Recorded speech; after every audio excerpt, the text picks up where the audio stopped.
Hi everybody, John here, trying to do this with my primitive little flip camera, so I hope you can see me okay. I'm here to talk about my pandemic project. I think recognizing I was going to be at home alone a lot, I figured I had something I could turn to when I felt bored with my other various projects or TV or whatever. So I bought this yellow guitar you can see here.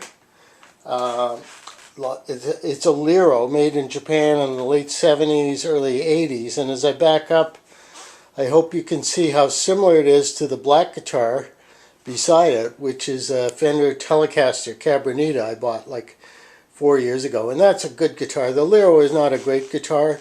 They were kind of a bargain model back in the day, but some people liked them. And like most Japanese guitars of the day, they were essentially copies of successful American design. So in this case, the Telecaster was copied, and I read somewhere that the first Lero model was so close to the American Telecaster that Fender successfully sued, and the Lero company had to revise the design a little so they weren't infringing on the patent anymore. So when I got this, it was in pretty bad shape.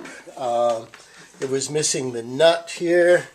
It was missing the bridge. It had a really cheap little metal piece that was supposed to raise or lower the bridge, but the bridge itself was gone.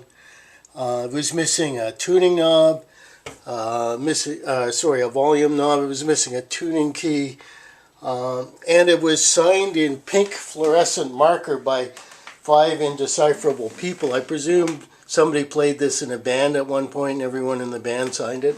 But then it obviously became a donor guitar, and that's why I think all the little pieces were missing from it. But I looked at it and thought it had potential, and I figured, well, I'll learn something, because I haven't done much work on guitars other than tuning and replacing the strings. I've let professionals do it, and I figured, you know what, this is a cheap guitar I got at auction.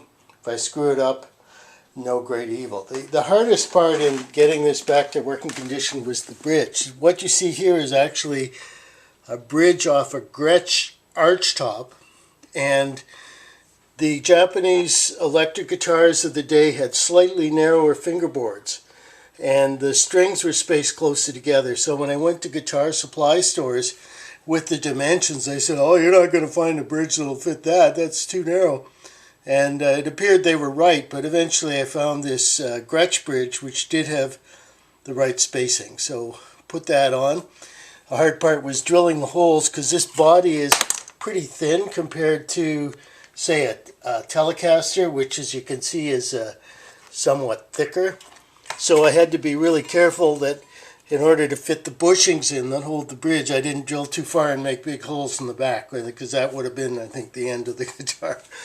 But with an electric drill and a little work with a Dremel and everything, I got it. So then I straightened the neck, which was bent from years of sitting unstrung and not having the right tension on it. I got one of the pickups working, and I erased the old pink fluorescent signatures on it. So it actually does work now. And let's see if I can quickly do this. Whoops, that's a little bit loosey-goosey. This is improvisational camera work, as you can see. Okay. So it's plugged into a little Fender Mustang amp at the moment.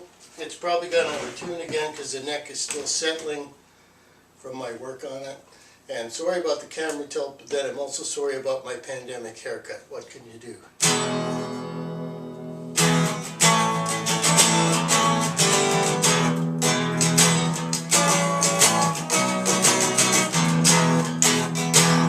See, the sound is kind of bassy because I think it's just the bottom pickup that's working. I did solder a loose wire from this pickup to the switch, but it's still not working, so maybe the switch itself is the problem. But it does work.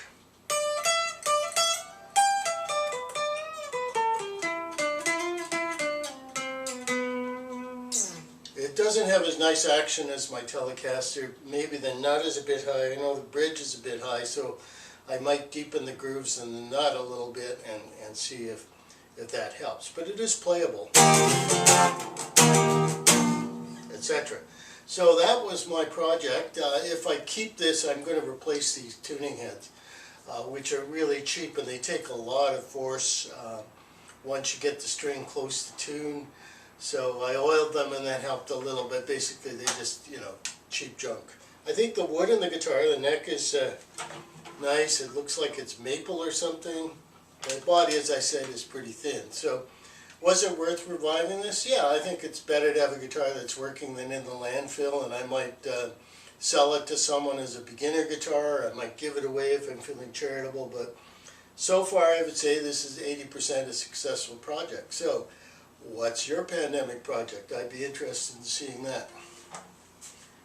And now I will attempt to put this here without it falling over. Thank you for listening.